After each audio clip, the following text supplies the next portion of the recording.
All right, Cole. Yes, sir. What's up, man? Nothing much. I am just chilling here in Florida. How you doing? Pretty good.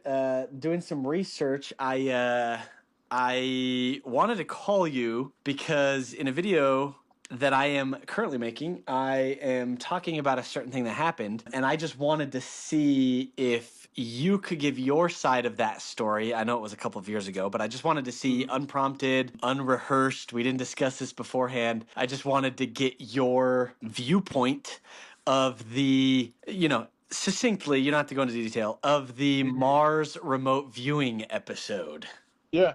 I'll go into as many broad strokes as I can remember. From what I recall, you attempted to remote view Mars, but I don't remember if you had any specifics in terms of time or place in mind. But in your attempt to remote view Mars, you perceived what you believed to be what you called it's like a white marble under the surface, but you're looking at like a planetary scale, and so you were describing something that you believed was a like large, possibly domed or spherical shelter, subterranean shelter on Mars, wherein there were seemingly like living beings. And you said that you perceived words on the outside of this like white spherical or hemispherical structure, but the words were probably not like something that were literally on the surface of this thing, but that were messaging that was coming from the beings inside. So the message that you perceived being broadcast out there and that you saw as if it was like written on the surface of the sphere was, we are watching / waiting for you to open your hearts / minds. But you backed up and described it to me as though it wasn't watching / waiting, but that it was rather one word or one concept that encompasses what both of those things are in our language. So it was like, we are waiting for you to open your heart minds.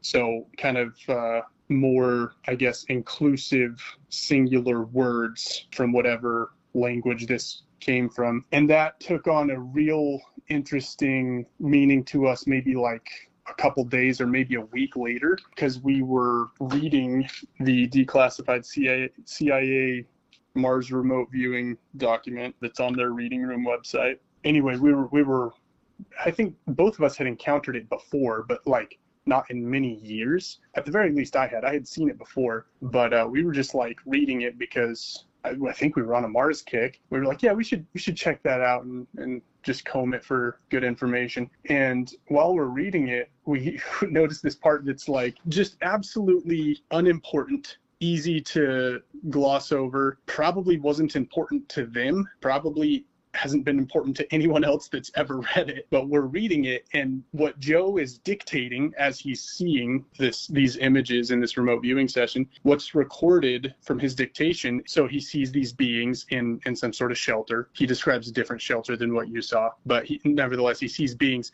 and he says, hold on, let me try to remember this exactly. I can help out with this part if you want, just because I've perused the material recently. I think I just remembered, because Okay. I knew there was a distinction between his and yours, and I couldn't remember what it was now. Yeah, go for it. Yeah, so he says they're waiting for someone to come back, or something like that. He describes the beings that are left in this shelter in some sort of, weakened state. He describes these leave behinds as looking, and then corrects himself, no, waiting for, and we read this and we were like, what the heck? Like, he had the exact same little difficulty of translation that you did when describing what these beings were doing or what they were experiencing, what they were communicating, really. And that was just like mind-blowing to us, because I mean, yours didn't come from that. This wasn't something that was influencing your experience with remote viewing. You just had a completely isolated, separate thing. And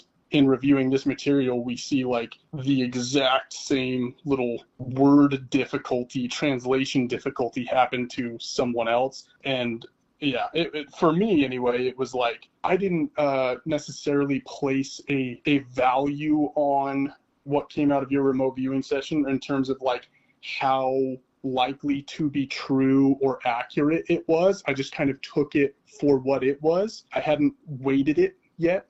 But once we read that, I was like, holy crap, like that's, 2 points, a straight line. I was like, okay, so this to me is a confirmation of some amount of accuracy in what you perceived during your remote viewing session. Yeah, I think we're both a little surprised because it was mostly for fun that we were engaging in Yeah, this, it felt like, and then seeing that come together was sobering. So no, thanks, man. yeah, I really appreciate that story. That's how I remember it too.